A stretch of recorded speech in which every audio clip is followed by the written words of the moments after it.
Банкарските провизии треба да се намалат или укинат, споредено со провизиите во европските земји, чии банки се доминантни сопственици во Македонија, се доаѓа до следниот податок, потенцира гувернерот Трајко Славески. Согледуваме неколку видови на платежни услуги за кои надоместоците треба да се намалат и поедностават, а некои да се укинат. Например, надоместоците за одржување на платежна сметка за компаниите, иако се на слично ниво како кај матичните банки во Европската Унија, сепак представуваат висок трошок, посебно за малите и средните компании во земјата, поради што треба да се намалат.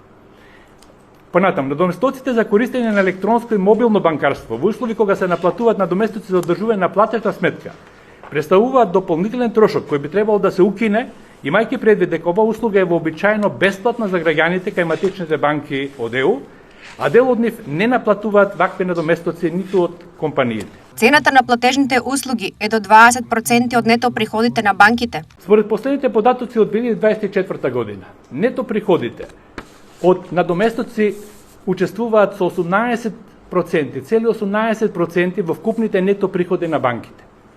Покрај приходите од камати на одобрените кредити, овие приходи придонесуваат за високата профитабилност на нашите банки, која е мерена според показателот, цитирам, поврат на сопствениот капитал или return on equity, ROE, познатиот, изнесува во просек околу 20%, а кај некои банки и над тоа.